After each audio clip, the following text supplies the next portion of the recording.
So, would you like to hear a encouraging story from somebody who's 3 years out in their affair recovery journey?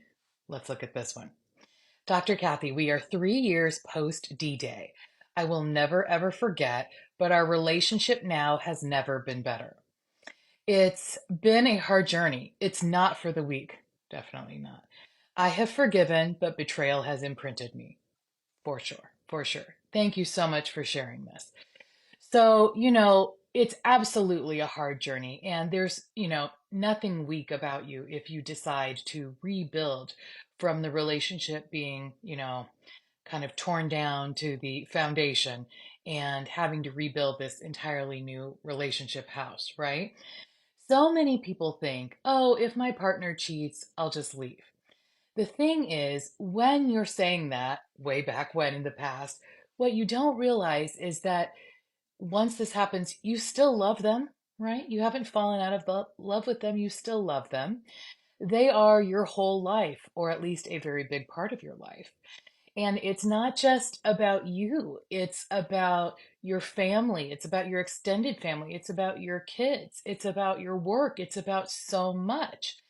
And the person who hurt you is still your best friend in many cases. And it's unthinkable. It's so hard to understand how they could have done this, and yet they've done it. And you're looking at them, and they are also devastated by their behavior. So it's not what you picture when, you're in your early 20s and you're thinking, yeah, if that ever happened to me, I would leave. It's such a different situation. So if you are choosing to stay, and if you're not, that's absolutely fine. You should make whatever choice is right for you. But if you're choosing to stay, I want you to know that, you are anything but weak. You are anything but, stupid. You are a strong, fearless, brave person who believes in the power of change, in the power of learning, in the power of transformation, in the power of growth. You are the best of us, and I am completely with you and supportive of you as you go along this journey.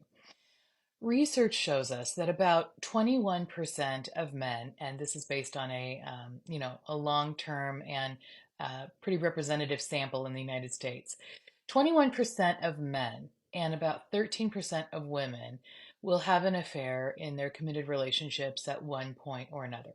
And the citation for that, in case you want to go look it up, is Labrecque and Whisman, 2017.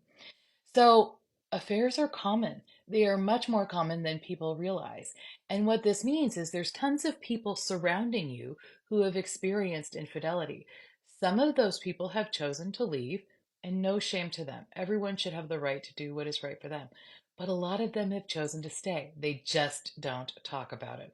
So instead of feeling alone and weak and silly for staying.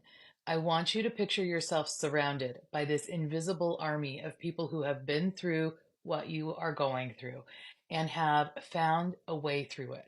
Now, are all of those people blissful and overwhelmingly happy?